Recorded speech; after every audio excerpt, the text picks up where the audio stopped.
Eduard Chmelár. Pán Chmelár, každý kandidát má na rozhovor presne 7 minút. Všetci kandidáti dostali vopred všetky otázky, rovnaké otázky a iba na vás, ako a v akom rozsahu na ne zodpoviete. Tento rok uplynie 15 rokov od vstupu Slovenska do Európskej únie aj do NATO.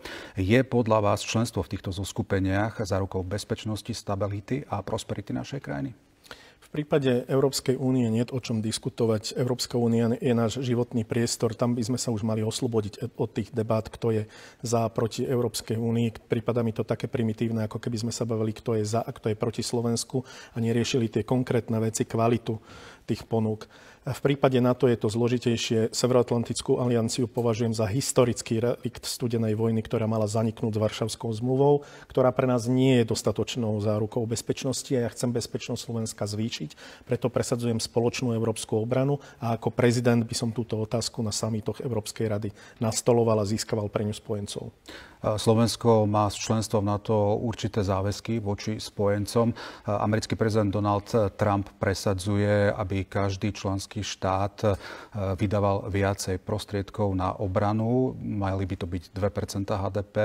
Ak vy ako hlavný veliteľ ozbrojených síl presadzovali by ste toto navyšovanie týchto výdavkov? Ja vás ubezpečujem, že Slovensko si plní medzinárodnoprávne záväzky vyplývajúce zo Severoatlantickej zmluvy. To, čo nie sme povinní plniť, to sú zmilitarizované politické sľuby, ktoré sa falošne vydávajú za záväzky. To sú politické sľuby. My nie sme zaviazaní z správneho hľadiska dávať 2%. Jednoducho mali by sme sa snažiť Európu dobehnúť skôr vo výdavkoch na vedu, výskum, ako vo výdavkoch na zbrojenie, podľa môjho názoru. Naša armáda, ale určite súhlasíte, potrebuje modernizáciu. V tomto prípade by som sa radil rozhodne s armádou a viem, aké sú ich potreby, viem, o čom hovoria dôstojníci a nie so zbrojárskymi lobistami. Preto o tom hovorím. V máji nás čakajú voľby do Európskeho parlamentu. Očakáva sa, že budú silnieť najmä euroskeptické strany, ktoré prakticky nie sú za rozširovanie ďalších krajín v rámci Európskej únie a majú aj problém s nastavením kompetencií, či už unijných alebo národnostných. Aký postoj presadzujete vy v tejto otázke? Viete, ten problém, ktorý nechápu nacionalistické kruhy, je v tom, že to, čo najviac ohrozuje suverenitu Slovenska, nie je Brusel, lebo tam robíme rozhodnutia aj my, ale nadnárodné korporácie. Ich tlak výrazne znižuje suverenitu všetkých štátov, vrátane veľkých. Európska únia nedostatočne bojuje proti týmto veciam, čiže my by sme to mali úplne otočiť a snažiť sa regulovať trhy tak, a to môže len Európska únia.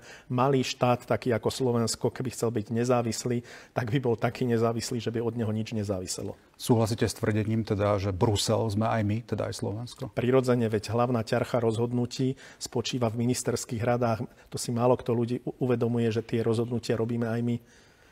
Ako vidíte budúcnosť Európskej únie a miesto Slovenska v nej? Ja si myslím, že sa treba už vyhraniť nielen voči populistom, ale aj voči elitárom.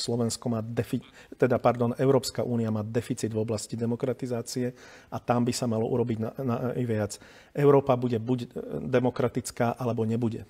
Ako sa máme vyhradiť, teda, alebo ako to zabezpečiť? Proste tam je celý rad návrhov, ktoré smerujú napríklad aj k priamým vstupom, respektíve k zverejňovaniu rokovaní Európskej rady, Európskej centrálnej banky a tak ďalej. Odporúčam do pozornosti manifest pre demokratizáciu Európy, ktorý vypracovalo hnutie DiEM25 pod vedením bývalého gréckeho ministra financií Varoufakisa. K tomu sa hlásim. Občania Slovenskej republiky mali najnižšiu účasť vo voľbách do Európskeho parlamentu. V čom vidíte ten nezáujem? V tom, čo som už spomínal, že jednoducho často sa zameriavame príliš na európske témy len pri európskych voľbách. Pritom my by sme sa mali na to zamerať hlavne pri parlamentných a prezidentských voľbách, lebo tam sú tí ľudia, kľúčoví ľudia, ktorí rozhodujú o tej európskej politike. V radách ministrov máme rovnaký hlas, často právo veta. To sú veci, ktoré môžeme ovplyvniť. Bohužiaľ, poslanci Európskeho parlamentu majú veľmi nízke právomoci, preto treba povedať, že často kamuflujú ten politický spor a ľudia to cítia, preto o to nemajú záujem, lebo vidia za tým len veľké platy europoslancov a málo vecí, ktorými môžu zmeniť ich životy k lepšiemu. Posledné 2 roky v rámci Európskej únie je najväčšia téma odchod Spojeného kráľovstva. Čo si myslíte, čo spôsobilo tento záujem o odchod? No na jednej strane falošné informácie samozrejme, ale na druhej strane si treba uvedomiť, že aj neriešené problémy, ktoré sa často zametajú pod koberec. Jednoducho tu narástla jedna veľká bublina nespokojnosti, ktorá praskla. A to sa netýka len Veľkej Británie, to sa týka prakticky všetkých krajín Európskej únie. Ak k Brexitu naozaj dôjde, aké by mali byť tie vzťahy medzi Európskou úniou a Veľkou Britániou? No rozhodne by sme im mali dávať niečo za odmenu, že od nás odchádzajú. Proste ten rozdiel musí byť veľmi jasný. Podľa môjho názoru odchod Veľkej Británie môže a dokonca pomôcť Európskej únii, pretože to bola práve Británia, ktorá blokovala niektoré spoločné postupy, najmä v otázke spoločnej európskej obrany. Aké opatrenia by malo prijať Slovensko, aby ten Brexit mal najmenší vplyv na našu krajinu?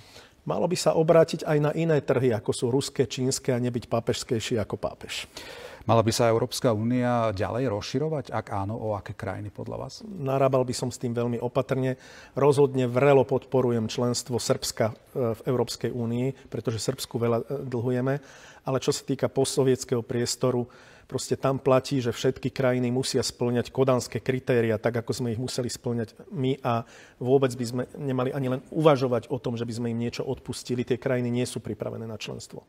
Najnovšie správy hovoria o spomaľovaní ekonomiky. Aké sú najväčšie hrozby pre globálnu ekonomiku v súčasnosti?